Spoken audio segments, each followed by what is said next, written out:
Hello दोस्तों, नमस्कार। स्वागत है हमारे चैनल में। प्राकृतिक दृश्यों के साथ कहानी का लुत्फ़ उठाइए। कहानी का नाम है जब बहू हुई एक दिन के लिए बीमार। तो कहानी शुरू करते हैं अब। अरे इतनी देर तक मैं कैसे सोती रह गई। अचानक उठने पर सर में जोर का दर्द उठा। पूरा शरीर भी टूट रहा था। छूने पर उसे लगा जैसे मुझे बुखार है। फिर भी कोशिश करते हुए वे रसोई घर में मैं पहुंची तो देखा मेरी सास जो पूड़ी बना रही थी। माँ के चेहरे पर नाराज़गी का भाव देखते हुए मैंने खुद ही कहा कि माँ, मुझे सोने में लेट हो गया उठने में। लाइए मैं बना दूँ। अब क्या बनाएगी? सब तो बन ही गया है। माँ, मेरी तबीयत थोड़ी ठीक नहीं है, इसलिए आज उठने में थोड़ा देर हो गया।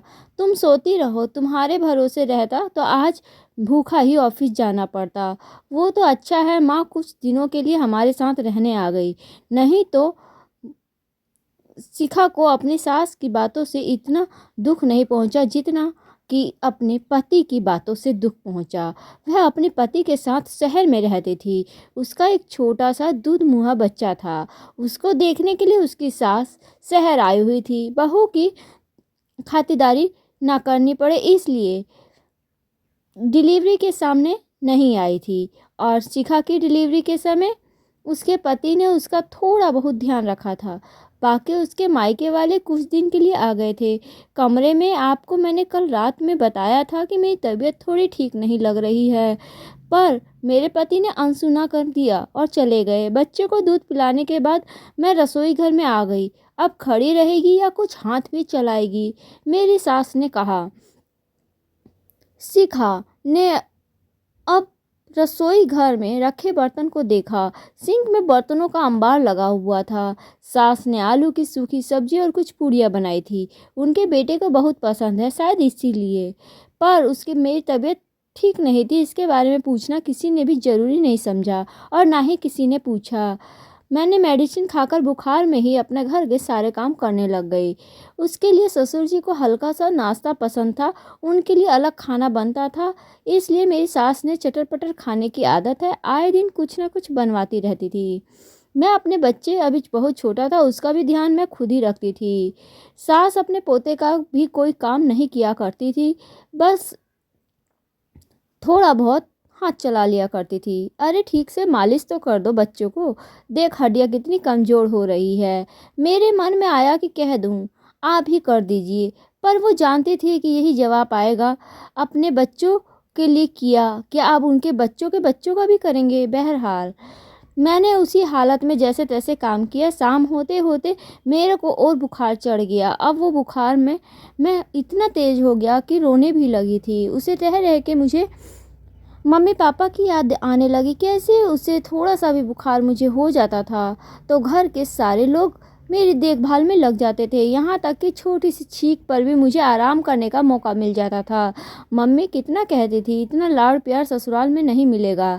काम करने की आदत डाल वरना तुझे बहुत दिक्कत होगी, हमेशा मम्मी समझाती थी। पर मैं ये कहकर भाग जाया करती थी। मम्मी, मुझे तबीयत ख़राब में काम करना बिल्कुल पसंद नहीं है। ओहो, अब पसंद कहाँ, अब तो दूसरों की पसंद का ध्यान रखते रखते अपनी पसंद भूल चुकी हूँ। यही सोचकर आंख में आंसू आ गए। खुद को बहलाते हुए अपने मन को समझाते हुए यही कहती हूँ, तब का समय अलग था और आज मैं किस स्थिति में आ गई हूँ। यहाँ तो कोई मुझसे पूछ भी नहीं सकता है कि तबीयत कैसी है। फिर भी समय तो बीत जाता है पर यादें ही साथ रह जाती हैं। यहाँ देखभाल तो दूर, कोई तबीयत भी नहीं पूछता। चलो, शाम को सास का चाय का इंतज़ार करती करती थक गई। तब अपनी बहू के कमरे में जाकर झांका तो बहू बेहोश पड़ी हुई थी और छोटा सा उनका पोता टॉयलेट करके बिस्तर गीला करके उसी में रो रहा था। हद होती है आलस और कमजोरी का। मेरा पोता रो रहा है और तुझे सोने से फुर्सत नहीं है बहू? ओ बहू उठ। पर मेरा बुखार बहुत तेज बढ़ गया था और आंख भी नहीं खोल पा रही थी। सास को लगा कुछ गड़बड़ है। माथा छूकर देखा जैसे तप रहा था। उन्होंने इधर उधर में अपने बेटे को फटाफट फ़ोन किया। डॉक्टर ने कहा अगर सही समय पर इनका बुखार कम नहीं होता तो इनको दौरे भी आ सकते थे और कमजोरी भी बहुत है। क्या इनकी ठीक से देखभाल नहीं हो रही है क्या? डॉक्टर की बात सुनकर मेरे पति सकपका गए, जैसे कोई चोरी पकड़ी गई हो। सुबह ही तो उन्होंने मुझे डांटा था और मैं उनकी बातें सुने बिना चली गई थी। यह बातें उनको याद आने लगी। ओहो, शर्म आनी चाहिए मुझे। मेरी पत्नी मेरे सुख के लिए दिन रात एक कर देती है, उसका मैं हालचाल पूछना भी ज़रूरी नहीं समझता। देखिए, अब इसको 1 सप्ताह आराम की सख्त ज़रूरत है, डॉक्टर साहब ने कहा। ठीक है। मेरे पति ने डॉक्टर के जाने के बाद सास का बड़बड़ाना शुरू हो गया। लो, अब बहू की खिदमत करो, इससे अच्छा तो मैं गांव में ही रहती। सुन बेटा, मेरा टिकट करवा दे। बस करो माँ। बहू ने क्या आपकी सेवा में कभी कमी रखी है क्या? आपका फ़र्ज़ नहीं बनता जब उसको ज़रूरत हो तो उसे ध्यान रखे। गलती तो मेरी है माँ, जब मैं ही ध्यान नहीं दे पाया तो उस सबकी ज़रूरतों का ध्यान रखती है और मैं उसकी ज़रूरतों का ध्यान ही नहीं रख पाया तो आप क्या ही उसकी ध्यान रखेंगी। असल में गलती मेरी ही है, ना ही मैंने कभी उसकी पसंद नापसंद जान पाए। और इतना सुनते ही मेरी सास को 2-4 दिन में ही बहू की कद्र पहचान में आ गई। जब सारे काम उनके सिर पर पड़े, इधर मेरे को जब थोड़ा सा तबीयत ठीक होने लगा तो उठकर रसोई में काम करने के लिए चली गई।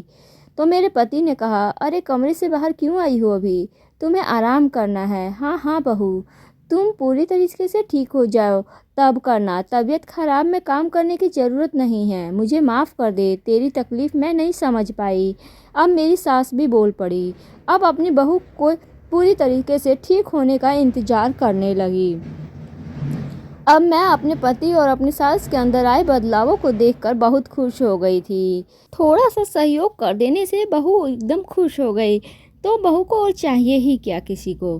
तो कहानी हमारी आज की कैसी लगी कमेंट करके ज़रूर बताइए। मिलते हैं अगली कहानी में नई कहानी के साथ। तब तक के लिए धन्यवाद।